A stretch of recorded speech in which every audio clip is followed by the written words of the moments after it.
하신다고도 하셨죠. 근데 저는 좀 딴소리를 할 거예요. 그래서 오늘 강의를 들으시면서 멀리 보는 엄마, 공부하는 엄마, 품어주는 엄마에 대한 부분에 대해서 말씀을 드리려고 해요. 질문 많이 받죠. 제가 병원에 있을 때도 참 많이 질문을 들었지만 왜 이러나요? 어떤 아이인가요? 심지어 사이좋게 지내고 싶어요.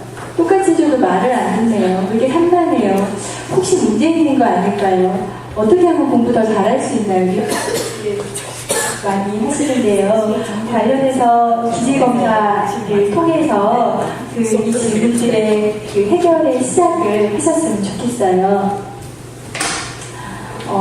부모 교육 트렌드를 잠깐만 말씀을 드리면 우리나라에서 출판되거나 TV에서 만들어지거나 하는 건 이런 트렌드를 가지고 있다고 저는 생각해요. 보면 엄마가 만드는 자녀의 성공. 그래서 제가 봤던 가장 무서운 그 책 제목 중에 하나가 굉장히 유명하신 문책인데 자녀는 99% 엄마의 노력으로 만들어진다. 저희 그 제목 보고 되게 내용 보지도 않고요. 되게 무섭다. 엄마가 하는 대로 애가 다 만들어질 수 있는 거구나. 아이한테 투자를 많이 하고 엄마가 노력을 많이 하면 엄마가 원하는 대로 아이를 만들 수 있겠구나. 아이가 행복하게 자라고 아이가 자기가 하고 싶은 게 아니라 엄마가 생각하는 기준에 맞춰서 아이를 잘 자라게 할 수 있는 방법이겠구나. 그런 생각이 들었어요.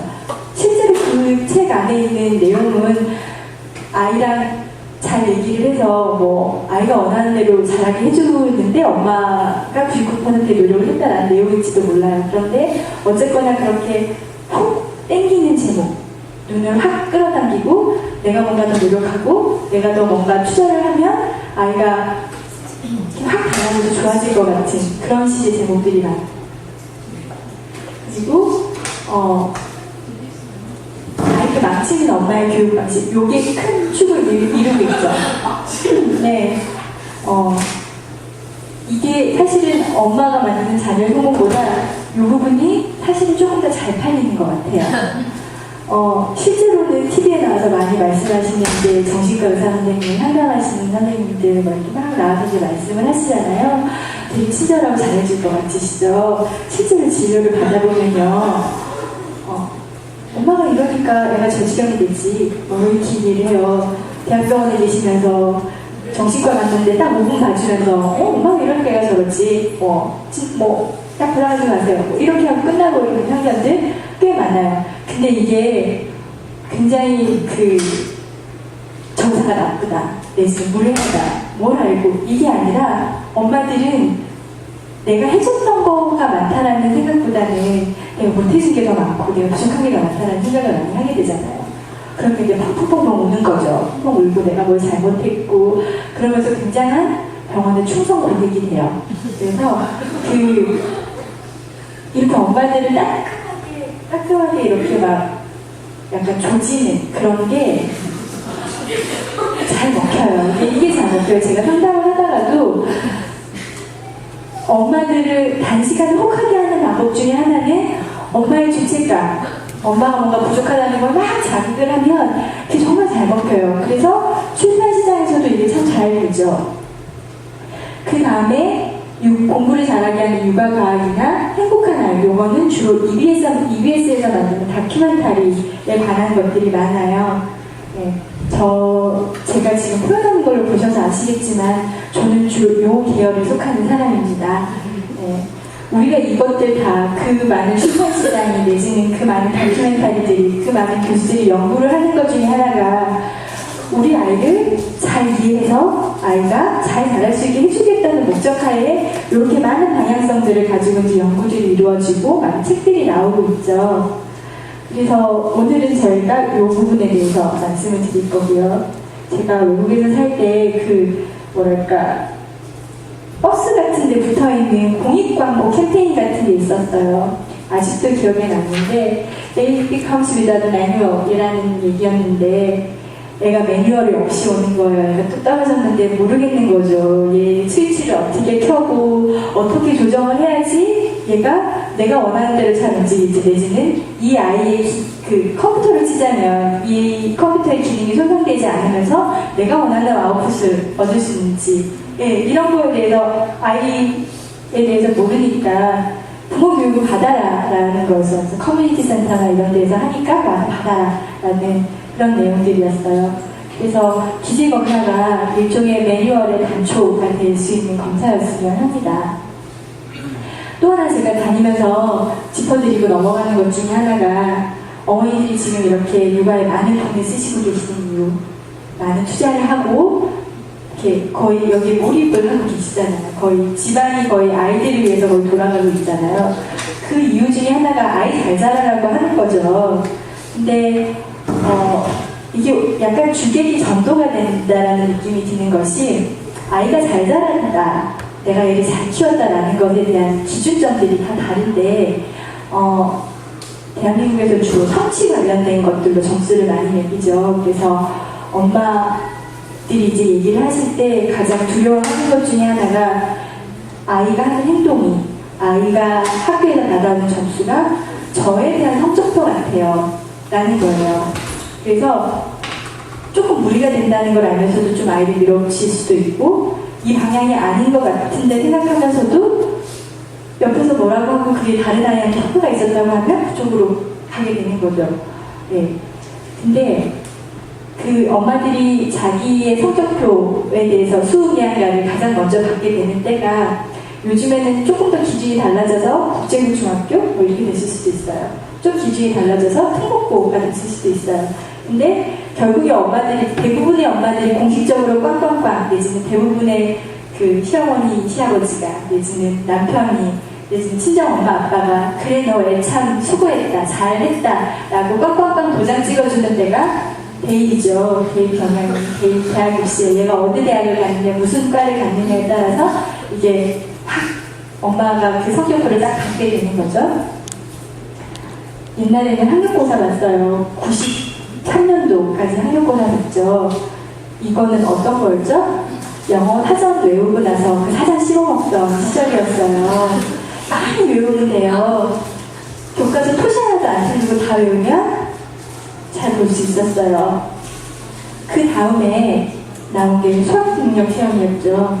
이거는 요거보다 조금 더 나아갔죠. 네가 알고 있는 지식을, 외우고 있는 지식을 잘 활용해봐. 그죠? 외우고만 있는 게 되는 게 아니라 그걸 실제로 써봐. 그 다음에 되니까 이것도 부족해. 논술이 나왔어요. 논술은 어떤 거죠? 자, 네가 잘 알고 있는 걸, 활용한 걸 써봐. 표현해봐. 알겠죠? 그 다음에 더 크게 터졌죠. 입학사정관제. 자, 이거 다 하고 이걸 다 해서 네가 얼마나 괜찮은지 나를 설득해봐 라는 거예요. 네가 여기까지 해왔던 포트폴리오를 다 보여주고 면접을 잘 보고 해서 네가 우리 대학에 들어왔을 때 잘할 수 있는지, 내지는 나중에 우리 대학에 명성을 떨쳐줄 수 있을 만큼 괜찮은지를 설득해봐라는 거예요. 요게 이렇게 다시 돌아갈 수 있을까요? 여태까지 대학 입시에도 문제 되게 많으니까 우리 다시 학력고사로 돌아가자, 이게 될 수 있을까요? 절대로 돌아가지 않아요. 그리고 우리나라가 좋아하는 미국이 입학사정관제 천국이죠. 네, 그래서 이게 돌아가기가 쉽지가 않아요. 심지어 내신만으로 뽑는 데들도 있어요. 영국이나 프랑스 같은 경우에는 주로 내신으로 뽑죠. 그리고 논술을 좀 보죠. 바칼로리아 뭐 이런 걸 보면서. 어쨌거나 한국고사로 돌아가지도 않을 거고요. 수학시험만이 모든 게 되질 않아요. 여기까지는 엄마들이 공부를 시키면 됐었어요. 논술 과외를 시키면 어느 정도가 됐죠. 입학사정관제는 여기서부터 이제 난리가 난 거예요. 대단하다는 그 많은 사람들, 그러니까 자기 교육 잘 시켰다고 많이 하거나 되게 유명하신 분들이 강남에 가서 입학사정관제 관련해서 포트폴리오 짜고 코치 받으면서 몇 개월에 몇 천만 원씩 쓰세요. 그렇죠. 여기까지 들어간 돈이 몇 천? 몇 억? 여기까지가 이제 또 막판에 우리 애들 대학 갈 때 되면 이거 없다는 일이 뜨지 않을까요? 생각해보세요. 그러니까 왜 그런 농담들 있잖아요. 뭐 평범한 애를 서울대 보내려면 10억만 쓰면 된다.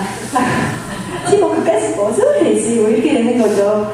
돈을 막 왕창 부으면 할 수 있어요. 엄마가 억지를 시키고 해서 애가 따라오면 갈 수는 있어요.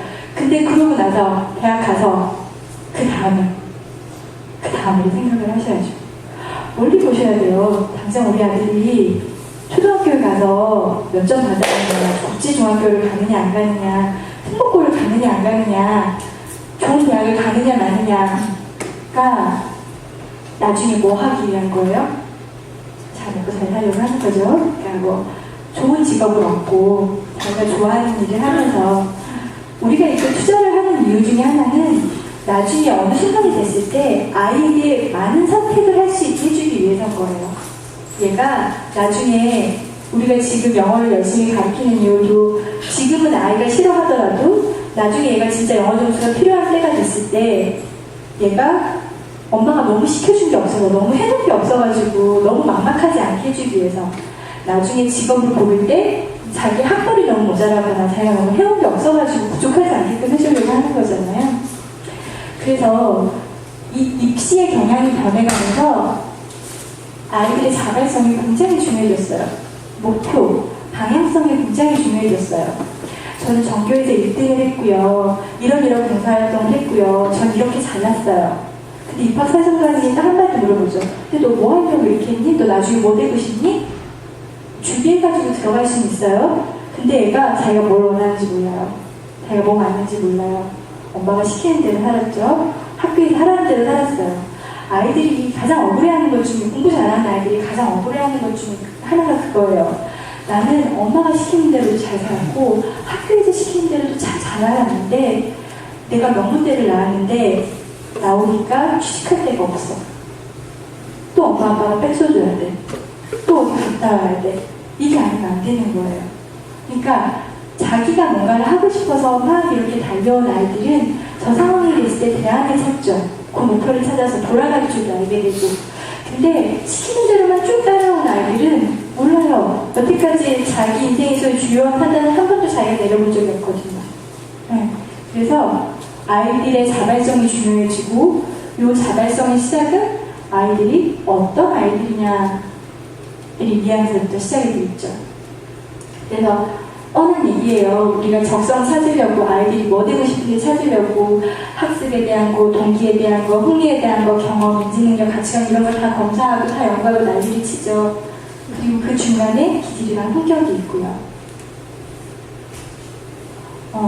저희 검사가 신뢰도, 타당도를 잘 갖췄다는 얘기고요.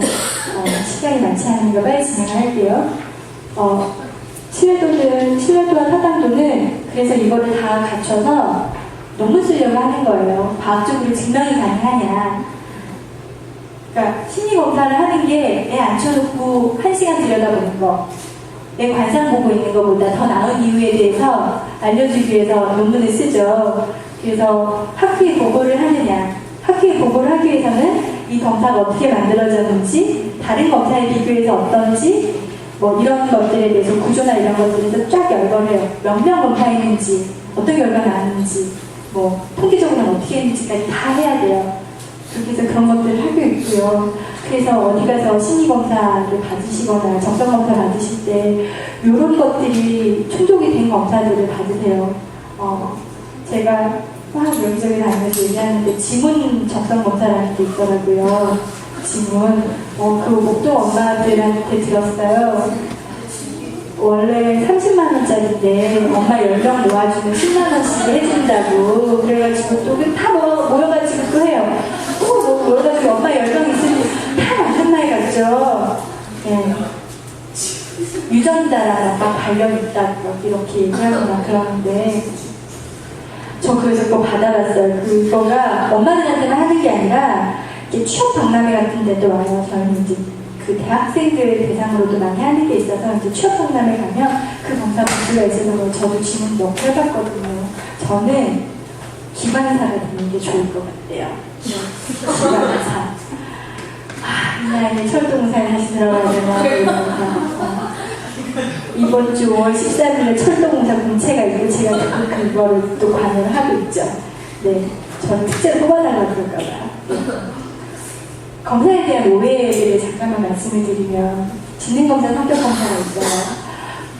학습에 관심 되게 많으신 어머니들이 3살이나 5살, 6살, 유치원 때 정신과는 상담 가셔서 지능검사 많이 받으세요. 근데 이것도 해주는 사람에 따라서 좀 다를 수가 있는데, 검사 도구 자체는 똑같을 수 있는데, 이거를 할 수 있는 전문적인 교육을 받고 자격증이 있는 사람이 하느냐, 그냥 대학원을 불러다가 알바를 쓰느냐에 따라서 되게 다를 수가 있어요. 어쨌거나, 지능검사를 하고 나서 그 대학원생들이 한다고 지능검사를 더 못하거나 나쁘게 하거나 이러지 않아요. 대신에 해석이 굉장히 제한적이죠. 얘가 지능이 78이 나왔어요. 어머니 얘 보더라인 지능이에요. 얘 장애 등록해야 될 것 같아요. 뭐 이런 얘기 해버리죠. 모르니까 얘가 실제로는 좀 한탄한 내어서 막 돌아다녔어요. 막 돌아다니고 숫자 불러줄게 따라서 외워봐 그랬는데 얘는 듣지도 않아. 그리고 그 얘기 다시 해보면 자기 전화번호 얘기하고 있어. 뭐 이런 상황이 됐는데 그거를 다 꼼꼼하게 다 체크를 해가지고 얘는 지능이 낮아요 라고밖에 못하는 거죠.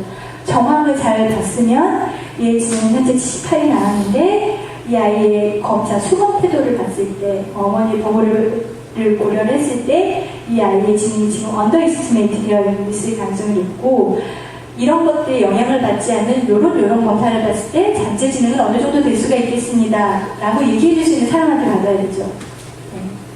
근데 지능검사 점수가 바뀌지 않는다. 바뀔까요? 안 바뀔까요? 바뀌어요. 어렸을 때 그 초등학교에서 전체로 다 같이 하는 지능검사 혹시 보신 적 있으시죠? 그 검사를 하고 나면 꼭 이렇게 난리가 나요. 방에서 꼴등짜리가 아이디가 150이 나고 반에서 1등한 애는 아이디가 비슷하게 나와가지고 쟤는 머리는 나쁜데 공부를 열심히 해서 저렇게 된 거고 쟤는 너는 조금만 공부를 하면 될 것 같은데 왜 그러고 있니? 이렇게 되죠. 근데 그 대량으로 하는 지능검사의 문제점은 이게 시간에 따라서 정해진 시간에 최대 수행을 보는 극대 수행을 보는 검사인 건데 공부 못하는 애들은 말을 안 듣죠. 그만했는데 뒤에서 막 찍고 있어요. 공부 잘하는 애들은 S상처럼 말을 잘 듣는 애들도 그만하면 안 하고 찍지도 않아요. 그러니까 어떻게 하다 보니까 꼴등하던 애는 점수가 높게 나오고 잘하는 애는 낮게 나오고 이렇게 되죠. 그리고 대한민국 표준 기준이 없기 때문에 그 학교에서 1등부터 10등까지를 잘라가지고 IQ 주는 거예요. 그렇게 되면 부정확하겠죠. 이 지능검사 점수는 바뀌어요. 지능에는 유동지능이 있고 결정형 지능이 있다는 얘기는 어서 많이 이렇게 들어보실 수 있잖아요.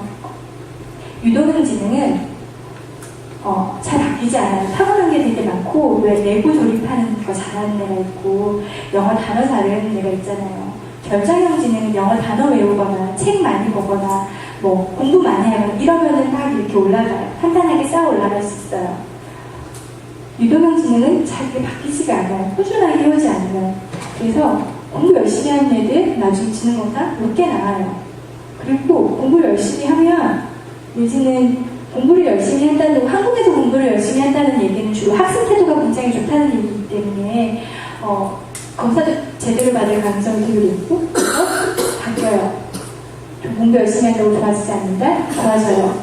투자한 만큼 좋아지죠. 지능은 지능검사를 통해 전부 측정된다.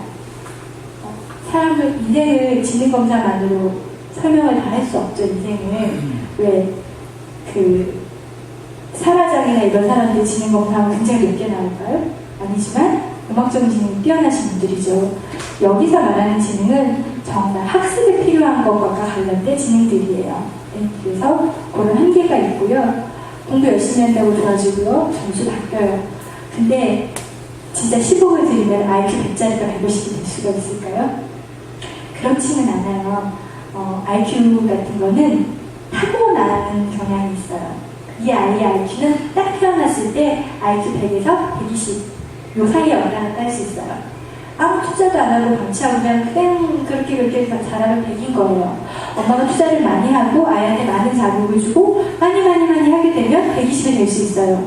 100 이하로 더 떨어질 수 있느냐? 있어요. 학대를 당하거나 아이가 굉장히 추격적인 상황들이 벌어졌을 때 이럴 때는 10보다 더 내려갈 수도 있죠. 근데 어쨌거나 120 정도까지밖에 될 수 없는 아이가 150이 되지는 않아요. 그러니까 애시당초 이 아이가 잘할 수 있는지 없는지에 대해서는 부모님들이 물려준 게 굉장히 많은 거죠. 그것 이상 그 내에서 얼마나 잘할 수 있을지에 대해서 어머님들이 노력해 주시고 지도해 주셔야 될 부분이고요. 성격검사는 오늘 하신 검사는 성격검사에 가까워요. 기질이 나중에 성격이 되거든요. 두 개의 다른 검사에서 각각 다른 결과가 나왔다면 둘 중에 하나는 틀린 거다. 두 개가 측정하고 있는 것 자체가 다를 수도 있어요. 똑같은 이름을 성격검사인데 어떤 거는 뭐랄까 외향적인 성격에만 중점이 있고 어떤 건 내향적인 성격에만 중점이 있으니까 두 개에서 맞는 것을 찾으면 되고요. 할 때마다 다른 검사, 다른 결과가 나온 검사는 잘못된 것이다. 이게 1년 단위로 만약에 하셨다면 아이가 보냈을 수도 있죠. 내가 보냈을 수도 있고 어제 있고 오늘 했는데 또 다른 결과가 나왔다. 엄마가 체크를 잘못한 거예요. 그런 건 있어요. 엄마들이 조금씩 그 상황에 따라 체크를 해요. 그 변동이 크진 않는데 이게 되게 커버리시는 어머님들이 계셔요. 딴 생각 하시죠? 그러면 검사 결과가 잘못 나와요. 성격을 전부 반영해준다? 연구가 가능한 성격들만 반영을 해주죠. 저희가 이럴 것 같아가 아니라 요런 요인들이 측정 가능하고 이게 구조화돼서 연구 보고가 가능해. 요런 확실한 애들만 얘기를 해주죠. 성격 바뀌지 않는다? 기질 바뀌지 않는 부분이 분명 있어요. 조금씩은 바뀌고요. 이게 약간 사회화가 된다고 해야 되나? 약간 동글동글 해주죠. 자라면서. 그리고 아까 말씀해드린 극단적인 케이스들에서는 성격이 확 바뀌죠. 굉장히 외향적이었더니까 굉장히 소심한 아이로 변할 수도 있고 그렇죠. 성격 검사에서 약점이 되는 부분을 개조해서 없애는 데 사용할 수 있다. 요게 제가 가장 하지 말라고 말씀드리고 싶은 부분이에요. 아이한테 되게 꼴보기 싫은 부분이 있을 수 있어요. 그게 남편 닮아서일 수도 있고 시어머니 닮아서일 수도 있어요. 내지는 나랑 너무 똑같은 모습인데 내가 살면서 그걸로 인해서 손을 너무 많이 봤기 때문에 나 닮은 그 모습이 싫을 수도 있어요. 근데 살아봐서 알겠지만 그거 바뀌던가요? 아니죠. 잘 바뀌어지지 않아요. 개조해서 없애는 데 사용할 수는 없고요. 그거는 그 아이한테 있는 거예요. 다른 장점을 부각시킬 수도 있고 저 약점을 대체할 수 있는 다른 기술을 가르쳐줄 수도 있어요. 근데 그거 자체를 없앨 수는 없어요. 그런데 계속 지적을 하죠. 너는 왜 그렇게 생겨먹었니? 넌 또 그러니? 이렇게 얘기를 하면 아이는 나한테 굉장히 못난 부분이 있고 이거는 감춰야 되는 부분이고 이런 거죠.